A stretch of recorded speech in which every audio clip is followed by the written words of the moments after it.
কোয়েল না কি মেয়েটার নাম, হ্যাঁ ও আসবে বললো, ওকে জানাবে। আসবে তো ভালো, আসুক না। ওকে আমি আজকে আচ্ছা করে কথা শুনিয়ে দেবো। আর যা হয়েছে ওই মেয়েটার জন্য হয়েছে বৌদি ভাই।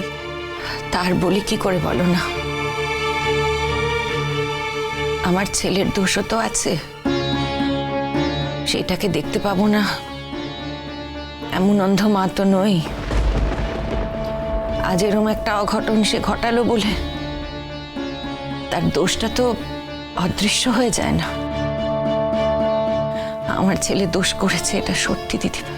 আচ্ছা ঠিক আছে বৌদি ভাই, এখন আর দেরি করা যাবে না, চলো বেরোতে হবে। হ্যাঁ হ্যাঁ হ্যাঁ, চলো চলো, আমি শুধু আমার ব্যাগটা নিয়ে নিই। হ্যাঁ ঠিক আছে, নিয়ে নাও তাড়াতাড়ি। হ্যাঁ হয়েছে, হ্যাঁ চলো। আস্তে, সাবধানে সাবধানে।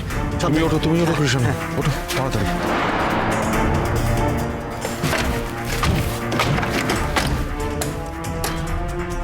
যাও যাও যাও।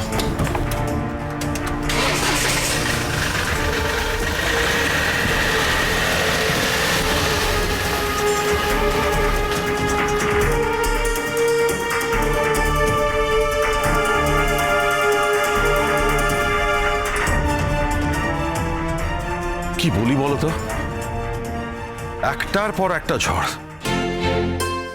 কমলিনী তো আর বেড়ে উঠছে না। তুমি এর মধ্যে কমলিনীর কথা ভাবছো নতুনদা? আর কার কথা ভাববো অয়ন? এই মানুষটাকে তো আমি সব থেকে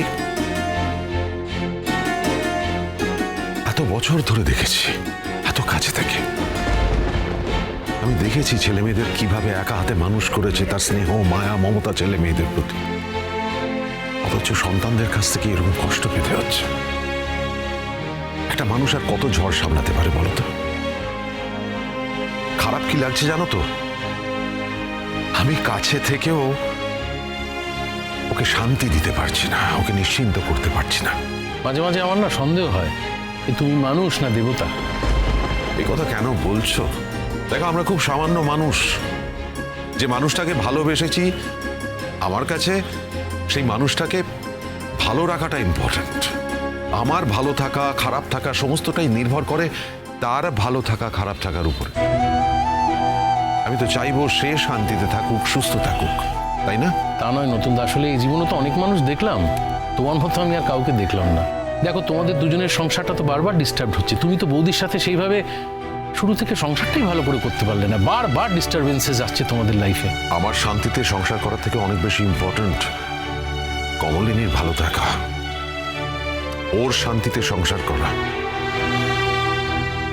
একটার পর একটা আঘাত পাচ্ছে, অথচ এই মানুষটা একা হাজার হয়ে সবকিছুতে ঝাঁপিয়ে পড়তে পারে, ঝাঁপিয়ে পড়ে। একটার পর একটা আঘাত সন্তানদের কাছ থেকে পাচ্ছে। আর কত সহ্য করবে একটা মানুষ? এ দেখো বুবলাই, প্রথম আঘাতটা সে দিল, তারপর মিঠি কোলের মেয়েটা ওই রকম একটা দুর্ঘটনার মধ্যে পড়ল। কারুর কিচ্ছু করার ছিল না, অসহায়ভাবে সবটা দেখতে হলো, সহ্য করতে হলো, মানতে হচ্ছে। মানুষটা তো মনের মতন একটুতেই গলে যায়, তাকে এই সমস্ত কিছু দেখতে হচ্ছে। তারপর বাবিল চিরসখা সোম থেকে রবি প্রতিদিন রাত ৯টায় স্টার জলসায় ও জিও হটস্টারে।